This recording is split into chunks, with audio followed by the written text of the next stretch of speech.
Hello अस्सलाम वालेकुम, क्या हाल चाल है आप सबका। उम्मीद करती हूँ आप लोग बिल्कुल ठीक ठाक होंगे, खैरियत से होंगे। बंकू और प्रीति की दोनों की वीडियोस मैं देख रही हूँ और दोनों को मैं रिव्यू करने के लिए पहले भी सोच रही थी, लेकिन to be very honest as such इनमें कुछ भी नहीं है जिसको अब हम रिव्यू करें। एक टाइम था जब हमें समझ नहीं आ रहा था कि क्यों भाई लोग जो है ना सिर्फ एक बंदी के अगेंस्ट हुए हैं और एक बंदा जो है ना हर तरफ से पॉजिटिव ही पॉजिटिव सामने आई जा रहा है, जबकि उसके व्लॉग्स में बहुत नेगेटिव बिहेवियर वो बंदा खुद दिखाता था। तो उस टाइम पे मुझे समझ आती थी कि भाई कुछ ना कुछ सामने लाना बनता है, कोई रीज़न सामने लाना बनती है। फिर अल्लाह का करना ऐसा हुआ कि सच्चाई सामने आई और विद प्रूफ सामने आई और वो मैंने सामने रख दी, तो सब चीज़ें क्लियर हो गई। उसके बाद भी एक कंट्रोवर्सी चली। प्रीति हमेशा से मैं कहूँगी थोड़ा सा डल है रिएक्ट करने में, बातों को समझने में। सही वक्त सही डिसीजंस कभी भी नहीं ये लड़की लेती, ये चीज़ है। लेकिन हाँ, बहुत हद तक ग्रो कर चुकी है, बहुत चीज़ों की अंडरस्टैंडिंग आ चुकी है, पेशेंस आ चुका है बेसिकली, जो अब नज़र आता है प्रीति के अंदर। लेकिन स्टिल बहुत सारी चीज़ों में जिस तरीके से रिएक्ट करना चाहिए मुझे लगता है कि ये लड़की नहीं करती आज की डेट में भी, उस तरह से समझती नहीं है। और कहीं ना कहीं अपना कोई ना कोई सोच समझ के कि मुझे ये करना है, ये नहीं करना, ऐसे करूँगी फ़लाँ ये बोलेगा, ऐसे करूँगी फ़लाँ ये बोलेगा, स्टिल ये उसी फेज़ के अंदर है। हर बंदे की अपनी ओपिनियन होती है। मैंने हर बंदे को जाके कभी भी नहीं कहा कि आप मेरी सोच के मुताबिक अपनी सोच ढालो, लेकिन जो मुझे फ़ील होता है, जो मैंने रीड किया है, मैं अपना हमेशा वही सामने रखती हूँ। इनके व्लॉग्स की बात की जाए, सबसे पहले बंकू के व्लॉग की तरफ आते हैं तो बंकू के व्लॉग में कुछ नहीं है। घर घर घर घर घर, माँ की तबीयत ख़राब, घर के काम, हांडी रोटी और थोड़ी सी डस्टिंग वगैरह, ये चीज़ें। यहाँ जब बहन इधर आई होती है, बहन रहती ही 12 महीनों में से मेरे ख्याल से 9 महीने तो इधर ही होती है, इसलिए इसमें अब कुछ सच डिफरेंट नहीं नज़र आता। वही घिसे पिटे व्लॉग्स हैं, वही सिंपैथी कार्ड खेलने की कोशिश की जाती है, कंट्रोवर्सी कार्ड खेलने की कोशिश की जाती है, लेकिन वो उस तरह से अब चल नहीं रहा, क्योंकि लोग जो हैं अब इंटरेस्टेड नहीं हैं, बोर हो गए हैं भाई लोग। आप अपना कुछ कंटेंट लेके आओ, कुछ क्रिएट करो। अगर आप यूट्यूबर हो तो आपका काम बनता है कि आप यूट्यूब के अकॉर्डिंग अपने ऑडियंस को कुछ दिखाओ। फॉर एग्ज़ाम्पल इतने सालों से यहाँ पे व्लॉगर्स बैठे हुए हैं, जिसमें संभावना आ गई है, जिसमें सबा इब्राहिम आ गई है। उनके व्लॉग्स में कहीं ना कहीं कभी ना कभी कुछ डिफरेंट आता है। इतने बड़े वो व्लॉगर्स हैं। सबा इब्राहिम अक्सर ट्रोल हो रही होती है इसी चीज़ पे कि रिपीटेडली बार बार वो कभी शॉपिंग्स पे आ जाती है, कपड़ों पे आ जाती है, तो लोग वहाँ पे थक जाते हैं देख देख के। हमें नहीं देखना बार बार वो कपड़े कपड़े कपड़े, शॉपिंग शॉपिंग शॉपिंग, कुछ डिफरेंट लाओ। तो फिर वो डिफरेंट चीज़ें दिखाती भी है। सिमिलरली संभावना सेठ की तरफ चले जाएं तो उसके हर व्लॉग में हमें कुछ ना कुछ डिफरेंट ही नज़र आ रहा होता है। लेकिन यहाँ पे मुझे लगता है घर, चार दीवारी, माँ की वही बीमारी, माँ मेरी काम कर रही है, मेरी माँ खाना बना रही है, मैंने ये हेल्प कर दी, 11 बजे सो के उठाऊँ, 12 बजे सो के उठाऊँ, इतने बजे हम सो गए हैं, हम घर में 2 ही लोग हैं। आप क्या नया कंटेंट दिखा रहे हो ऑडियंस को, ये मेरा क्वेश्चन है। तो देयर इज़ नथिंग न्यू, इसलिए बोरिंग व्लॉग्स हैं। और जहाँ तक बात रहेगी कोर्ट केसेस की, तो वो भी बहुत लंबे इनके चल रहे हैं, बहुत अरसे से चल रहे हैं। और उसमें कुछ ऐसा नहीं है कि अचानक हमारे सामने कुछ नज़र आएगा और हम बोलेंगे ओ ये वाला पॉइंट तो हमें पता ही नहीं था। हर चीज़ खुल के सामने आ चुकी हुई है। देयर इज़ नथिंग न्यू जिसके ऊपर अब ये कोई कार्ड खेल सके।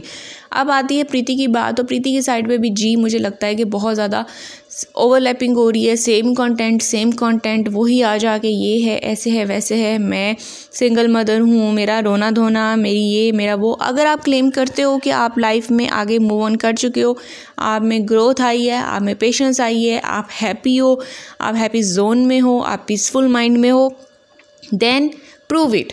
आपके एक्शन से प्रूव होना चाहिए कि आप इतने पॉजिटिव हो चुके हो। मुझे ये चीज़ नज़र आती है, बल्कि इस चीज़ पे मुझे प्रीति क्रिटिसाइज़ होते हुए बार बार नज़र आती है कि 4 वीडियोज़ अच्छी आती हैं हैप्पी मूड में, 5वें 6ठे वीडियो में वो दोबारा से रो रही होती है, दोबारा से ही शो करा रही होती है कि लाइफ में ये चीज़ें हैं जहाँ से मैं अफेक्ट हो रही हूँ, ये चीज़ें हैं जो मैं बोल नहीं सकती हूँ, इन चीज़ों पर मुझे रोना आ रहा है। तो ये चीज़ें मुझे लगता है कि समहाउ सिंपैथी कार्ड इधर भी खेला जाता है। जहाँ तक बात रहेगी इनकी डाइवोर्स की, इनके कोर्ट केसेस की, तो वो दोनों ने ही खूब अच्छे से कैश किया है। ऐसा कुछ भी इनके व्लॉग्स में नहीं था जो मैं बोलूँ कि शुरू से बहुत डिफरेंट था, बहुत यूनिक था, इंटरटेनिंग था। इनके व्लॉग में कुछ ऐसे हटके था जिसके लिए ऑडियंस आई। इनके व्लॉग्स या ये 2 यूट्यूबर्स बेसिकली अपने कंट्रोवर्सी की वजह से ही मेजरली जो हैं वो जाने गए हैं। जितनी ज़्यादा इनके ऑपोजिट रिव्यू चैनल्स खुले, ऑपोजिट कंटेंट रिव्यूअर्स आए, उतने ही ये फेमस होते हैं। कि अदरवाइज़ मुझे ऐसा नहीं लगता कि अभी दोनों कुछ ऐसा दिखा रहे हैं। और ये इन दोनों के हक़ की बात बोल रही हूँ, यानी कि मैं दोनों की फेवर की बात बोल रही हूँ कि as a audience we need something new. अब बात आ जाती है जो गंद बोलने वाले हैं, गंद बोलने वालों को मैं ये बोलूँगी कि आप जिन लोगों को इम्पोर्टेंस नहीं देते हो, वो अगर आपको मेंशन करना ना छोड़ें तो इसका मतलब है कि कहीं ना कहीं आप उनके हलक में अटके हुए हो। अब हलक में क्यों अटके हुए हैं मैं आपको ये बता देती हूँ। पूरे चैनल मेरे नाम पर डेडिकेट कर दिए, मुझे नहीं फ़र्क पड़ता। आप इस तरह के 10 और चैनल्स मेरे नाम पर बनाए, यहाँ किसको घंटा फ़र्क पड़ता है? किसी को भी नहीं। अब सच्चाई ये है कि इतने सारे साथ हैं सपोर्टर्स, ठीक है, इतनी सारी ऑडियंस साथ है। अगर दूसरी तरफ देखा जाए तो एज सच कोई ओपोनेंट आपके मुकाबले पे है भी नहीं उस चैनल के अराउंड, ठीक है। आप जिस वक्त लाइव कर रही होती हो, ये मैं एक ओपन फैक्ट बोल रही हूँ जिसमें डिनाई करने की कोई बात ही नहीं है। कि अगर मैं किसी के अगेंस्ट हूँ तो मैं बोल दूँ कि जो मैं देख रही हूँ मैं उस बोलूँ कि ऐसा है ही नहीं। आप जब लाइव कर रहे हो तो आपकी लाइव ऑडियंस जो है वो अच्छी रीच पे है, अच्छी ऑडियंस आपको सुनने आ रही है। अब उसमें मिक्स कैटेगरी है, आपके सपोर्टर्स भी हैं, ऑपोजिट चैनल के लोग भी हैं, चस्का लेने भी आ रहे हैं। वो लोग भी हैं जिन्होंने ये सुना होता है कि अच्छा एक्चुअल में बात क्या हो रही है, सिर्फ सुनने जाते हैं। कुछ लोगों को गर्जन भी नहीं होता, सिर्फ चस्का लेने आ रहे हैं। लेकिन बात ये है कि येस, ऑडियंस बैठ के सुन रही है, लेकिन वो बंदे को मेंशन करना जिससे आपका लेना देना नहीं, या आप उस बंदे के अगेंस्ट पूरा एक चैनल खड़ा कर देते हो जो आता ही कभी कभी है, ठीक है। तो क्यों? रीज़न होनी चाहिए ना कि एक बंदा क्यों अफेक्ट हो रहा है, या क्या वजह हो सकती है कि किसी छोटे यूट्यूबर से आप इतने जेलस हो रहे हैं। अगर मैं अपने पुराने चैनल से वापस आऊँ तो उस पर मेरे ऑलमोस्ट 3000 समथिंग सब्सक्राइबर्स स्टिल मौजूद हैं, लेकिन वो वर्किंग कंडीशन में नहीं है। लेकिन अगर मैं अपने इस चैनल की बात करूं तो ये चैनल तो ना होने के बराबर है, और इस पर मैं ना होने के बराबर ही आती हूं। तो बात ये आ जाती है कि आपको इतने सारे लोगों ने पोक किया, आपको इतने सारे लोगों ने रियलिटी आपकी दिखा दी, आपके अगेंस्ट कम्युनिटीज़ छप गई। आप आ जाके एक इंडियन रिएक्शन चैनल पे आ जाके आप बोलना स्टार्ट कर देती हो, आप उनका नाम इस्तेमाल करना शुरू कर देती हो, उधर पे गालियाँ निकालना शुरू कर देती है ये औरत, इसकी टीम, इसके पैनलिस्ट वहाँ के अबाउट जो है ना गालियाँ निकालना शुरू कर देते हैं। यानी कि इधर से अगर मैं कुछ लगाऊंगी तो ये गालियाँ उधर निकालेंगे, अगर मैं कोई स्क्रीनशॉट लगा दूंगी तो ये उसको बोलेंगे कि तू लेके आई है, तू प्रूव करके तू नहीं लेके आई है। तो ये वाली सारी बात है। अब इनके गले में फंसी अतिया तो क्यों फंसी, ठीक है, मैं बता देती हूँ। इनके गले में इसलिए फंसी क्योंकि इनको पता है कि जो बात अतिया ने सामने रखी वो सच थी, वो झूठ नहीं थी। इनको किसी और के होने ना होने से फ़र्क नहीं पड़ रहा। इनका सारा जोर लगता है एक इंडियन रिएक्शन चैनल के ऊपर जाके कि तुम उसको लाइयो, तुम उसको भगाओ, तुम मेक श्योर करो कि वो ना आए, तुमने भारे पे बुलाई नहीं है, तुमने ये किया हुआ है, पाकिस्तानी हैं, ऐसे हैं वैसे हैं। तो भाई तुम ये बताओ ना, तुम्हें इतना अफेक्ट क्यों हो रहा है? अब अफेक्ट इसलिए हो रहा है, रीज़न मेन ये है कि जो बातें हमने सामने रखी वो सारी सच थी। इन्होंने मुझे डायरेक्टली मेंशन क्यों नहीं किया, इन्होंने उन बातों को क्यों नहीं आंसर बैक किया, इन्होंने क्यों नहीं उनको एड्रेस किया कि ये सच है, ये गलत है। रीज़न उसकी यही है, इनको पता था कि वो बातें सच हैं। इनके एक लेवल के तंग करने के बाद ही मैंने इनके एक्स की जो स्क्रीनशॉट्स थे वो मैंने शेयर किए थे कि ये इनकी रियलिटी है। और वो रियलिटी लगते साथ ही इनको मिर्चें इतनी ज़्यादा लगी कि ये इतनी हाइपर हो गई कि बेचारी का जो बीपी है ना वो इतना हाई हो गया कि इनके जो पैनलिस्ट है ना वो ही नहीं संभाल पाई। और फिर इनकी पैनलिस्ट को इनके लड़ाई लड़ने आना पड़ती है, इनकी बेटी को इनकी लड़ाई लड़ने आना पड़ती है, इनके मसले होने लग जाते हैं, ये रोध हो के सिंपैथी कार्ड फिर वही आ जाके खेलना शुरू कर देती हैं। तो बात ये है ना कि सीधा सीधा बताओ कि तुम अतिया की बातों पे जवाब क्यों नहीं देती, तुमने क्यों नहीं क्लैरिफाई किया कि तुमने कितने मर्द किए, तुमने क्यों नहीं क्लैरिफाई किया कि तुमने कितने पैसे लिए हैं, तुमने क्यों नहीं क्लैरिफाई किया। तुम्हारा बाप 10 रखता है, 50 रख सकता है, 100 रख सकता है, वो तुम्हारे बाप का करैक्टर है, हमें उस पर नहीं जाना, ठीक है। तुम खोल रही हो अपने बाप की करतूतें, खोलती रहो। लेकिन बात तो ये थी ना कि तुम्हारे बाप ने तुम्हें बेचा, तुमने फिर बिक के आगे से प्रॉपर्टी बनवा के दी, आगे से इतने उसको पैसे बनवा के दिए। तो वो तो अब चाहे 200 रखे 300 रखे, वी डोंट केयर, वो उसका करैक्टर है। तुम्हें पता हो, तुम्हारे बाप को पता हो, लेकिन तुमने उन चीज़ों पे रिएक्ट क्यों नहीं किया? पाकिस्तानी चैनल पे क्यों बैठी हुई हो, इन चीज़ों पे क्यों नहीं रिएक्ट किया, इन चीज़ों का क्यों नहीं आंसर तुमने किया। पाकिस्तानी बच्ची पैदा करके बैठी हुई है, मुस्लिम की बच्ची पैदा करके बैठी हुई है और मुस्लिम्स के अगेंस्ट है, पाकिस्तानियों के अगेंस्ट है, क्यों नहीं आंसर बैक किया इन चीज़ों का। क्योंकि वो सारी की सारी सच थी और स्टिल ये खुद उस तरह से रिएक्ट नहीं करती। ये अपनी पैनलिस्ट से आगे टैग कराती है, ये दूसरे फेक चैनल्स बनाती है। मुझे नहीं फ़र्क पड़ता कितने और फेक चैनल्स तुम बनाओ।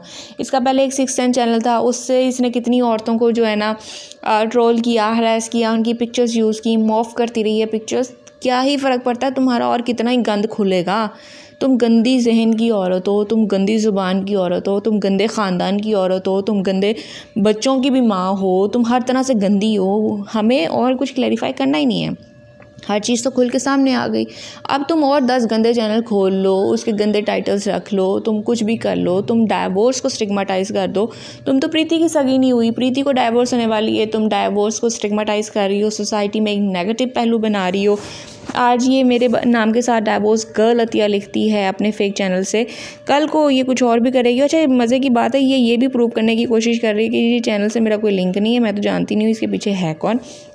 ऐसा मैंने इसके लाइव के दौरान जो है ना एक कमेंट में मैंने रीड किया था, मुझे हंसी आ रही थी कि भाई कब तक ये खेल खेलोगी। हमें पता है किसका चैनल है, हमें पता है कि कौन जो है ना इसके पीछे है। तुम एक टाइम में 6 चैनल हैंडल करने वाली हो, तुम एक टाइम में 6 बंदे हैंडल कर लेते हो, तो ये चैनल्स तो बहुत छोटी सी बात है।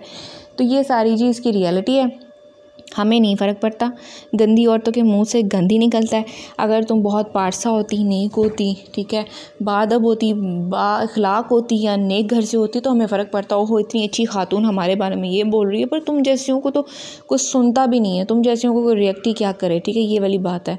तो इसलिए जो 6 बंदे हैंडल कर सकती है एक टाइम में, वो 6 चैनल्स भी एक टाइम में ईजिली हैंडल कर सकती है। सो इसमें ऐसा कोई बात नहीं है। और जो 6 वो हैंडल कर सकती है उसका करैक्टर कैसा ही होगा, इसलिए वो कैसा ही बोलेगी। मेरे लिए कुछ न्यू नहीं है तुम्हारी साइड से, इतनी सी बात है। बाकी मैं दोनों व्लॉगर्स को यही बोलूँगी कि अब टाइम है कि कुछ नया लेके आओ, मूव ऑन करो अपनी लाइफ में, रियलिटी में मूव ऑन करो। ठीक है, सिर्फ कहना इम्पॉर्टेंट नहीं होता है, सिर्फ कह देने से वो चीज़ साबित नहीं हो जाती, बल्कि आपको अपने एक्शंस में सुधार लेके आना चाहिए। बहुत सारे लोगों को ये चीज़ मेरी बुरी लगेगी, लेकिन मैंने दोनों के फ़ायदे की बात बोली है, दोनों के पते की बात बोली है। हाँ, कोर्ट केस किधर को जा रहा है, इसका अंजाम क्या होगा, ये एक चीज़ है हमारे सामने जो कि हमें ओपनली नज़र आती है, लेकिन कहाँ जाते जाते क्या चीज़ किस एंगल में चली जाए ये सिर्फ ऊपर वाला जानता है। इसलिए इतना ऑब्वियस होकर बोलना कि सबको पता है क्या होने वाला है, या बार बार किसी ना किसी एंगल से उस चीज़ को डिस्कस करना, ऑडियंस काफ़ी हद तक जो है ना फेडअप हो गई है। वो चाहती है कि literally happy content, new content, something creative वो सामने आए, और ये चाहे किसी की भी साइड से आए। मेरे ख्याल से ऑडियंस जिस साइड की भी फेवर में है ना, अगर ये इस तरह का कंटेंट दोनों साइड में से किसी साइड के भी आएगा, उसकी ऑडियंस हैप्पी हो के उसको उतने ही व्यूज़ देगी। और ये दोनों एज अ व्लॉगर के बेनिफिट की ही बात कर रही हूँ। Stay happy, stay calm, stay क्या बोलूँ, शांत। तो आगे मुलाकात होती है अगले वीडियो के साथ। तब तक के लिए आपके अतिया को दें इजाज़त। कमेंट सेक्शन में अपनी हाज़िरी ज़रूर लगाइएगा, क्योंकि पता चलना चाहिए ना कि कौन कौन मेरे साथ है। Take care, bye bye.